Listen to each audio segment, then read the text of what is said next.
He had written songs for Frank Sinatra. He had composed for Marlene Dietrich. He had watched Dionne Warwick, Aretha Franklin, and every other vocal legend of the 20th century attempt to tame his most emotionally devastating melody. And in the fall of 1993, Burt Bacharach sat across from a table of network producers and said something that would echo through every hallway of that television studio for weeks. No pop singer alive can do Anyone Who Had a Heart justice live. Not without the studio, not in front of an orchestra, not without falling apart somewhere in the middle. He wasn't being cruel.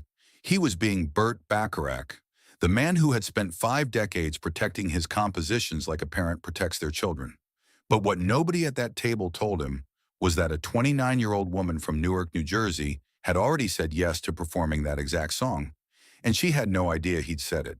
If you've ever been underestimated by someone whose opinion you desperately wanted, hit subscribe and stay right here, because what happened next will stay with you for a long time. The year was 1993, and Burt Bacharach was being honored with a primetime televised tribute concert at the Pasadena Civic Auditorium. The producers had spent months assembling a lineup of the biggest names in contemporary music. The premise was simple and terrifying in equal measure. Take Bacharach's most beloved compositions, hand them to modern stars, and let them perform live in front of a full orchestra. No backing tracks, no pitch correction, no safety net of any kind. Just voice and instrument, the way Bacharach had always believed great music should be experienced. The problem was that his songs were not normal songs. They were architectural achievements disguised as pop melodies, full of unconventional time signatures, unexpected key changes, and emotional transitions that could expose a singer's weaknesses in the cruelest possible way. Several artists had already quietly backed out once they understood exactly what they were agreeing to. Whitney Houston had not backed out. She was coming off the most successful period of her career. The Bodyguard soundtrack had been sitting at the top of the charts for nearly a year. She was, by any reasonable measure, the greatest living female vocalist on the planet. And yet when word filtered back about which song Whitney had chosen, the reaction inside Bacharach's circle was not excitement. It was something closer to protective dread. Anyone Who Had a Heart was the crown jewel of the Bacharach catalog. Written with his longtime lyrical partner Hal David and first recorded by Dionne Warwick in 1963, the song was considered by many musicologists to be one of the most emotionally complex vocal performances in the history of popular music. The melody lurched and breathed in ways that felt almost improvised, and its emotional arc demanded a singer move from fragile vulnerability to towering anguish and back again within the space of 3 minutes. It exposed everything. And Bacharach, who had heard hundreds of attempts at it across the decades, had very specific opinions about what it required from a human voice. But what nobody fully prepared Whitney for was the conversation that happened during the full orchestra rehearsal 2 days before taping. She arrived at the Pasadena Civic on a Tuesday afternoon in a cream-colored coat, moving with the quiet focus of someone who had been doing this since she was a teenager, singing in the choir at New Hope Baptist Church in Newark. The orchestra was already assembled, 43 musicians, string section, brass, woodwinds, and there, sitting in the third row with a legal pad on his knee, was Burt Bacharach himself. What happened in the next 90 minutes has been described differently by everyone present, but the broad outlines have stayed consistent across multiple accounts. Bacharach, hearing Whitney run through the song with the full orchestra for the first time, stopped the rehearsal. He asked his musical director to adjust the arrangement. Then he adjusted it again. And then, according to a musician in the string section, he said something that landed on the room like a stone dropped into still water.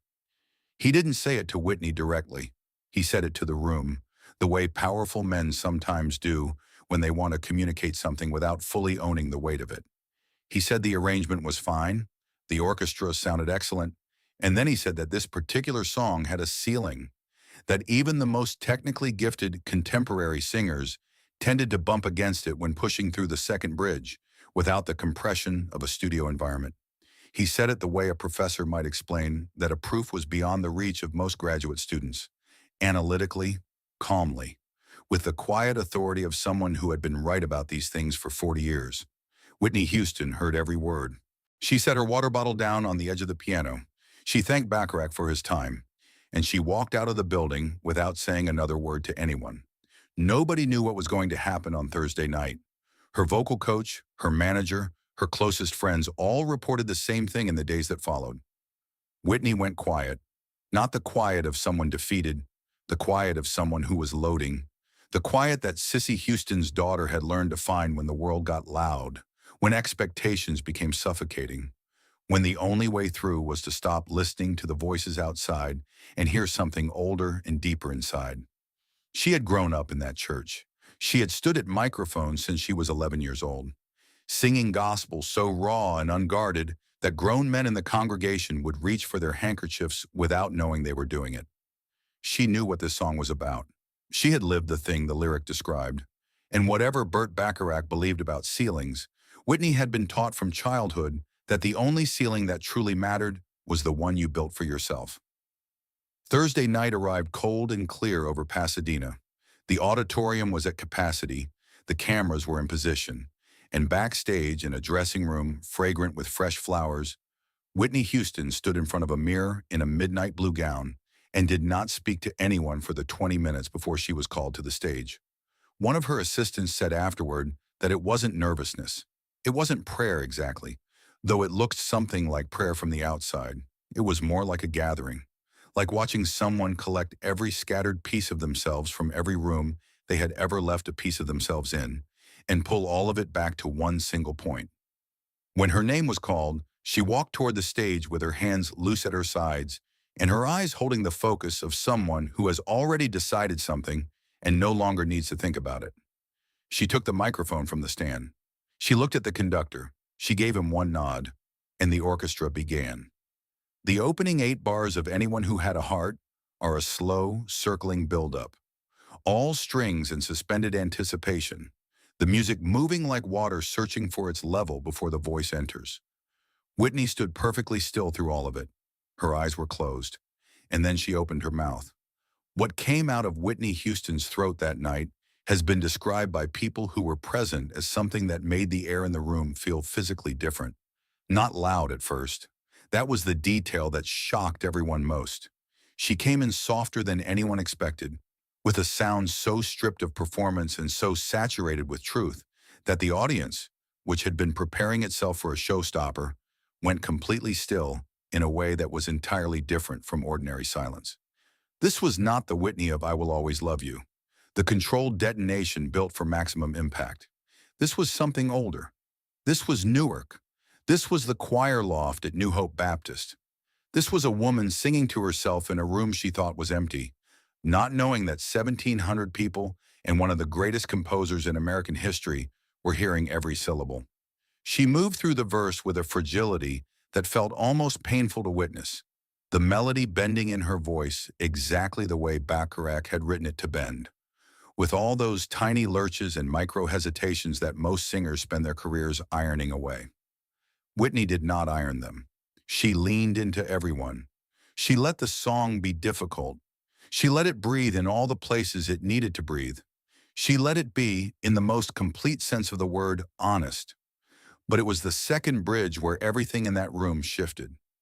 This was the passage Bacharach had spoken about, the moment where the emotional and technical demands converged into something almost impossible, where a singer had to be completely in control and completely surrendered at the same time, and where most voices, faced with that combination, chose one and lost the other.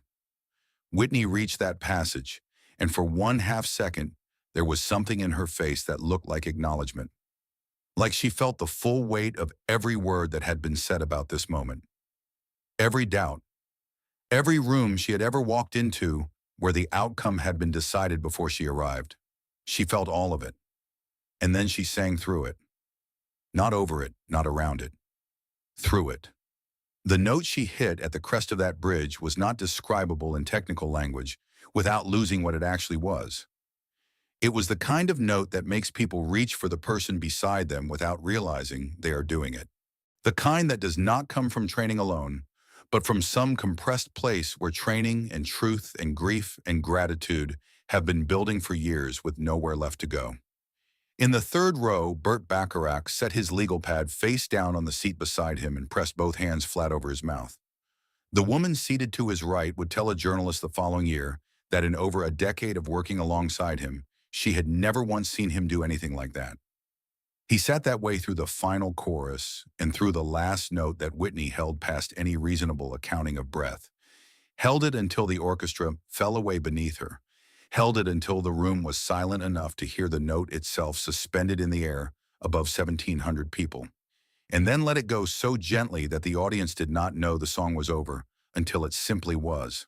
The applause came all at once, not rolling in from the back, arriving like a pressure change, every person in the room on their feet, releasing the breath they had not noticed they were holding. Whitney stood with the microphone at her side and looked out at the standing crowd with an expression that was not triumph. It was quieter than triumph. It was the expression of someone who has carried something very heavy for a very long time and has finally been allowed to set it down somewhere safe. Musicians in the orchestra who had performed alongside the greatest vocalists of the 20th century would later say, individually and without coordinating their words, that they had never experienced anything quite like what happened in that room during those final 60 seconds.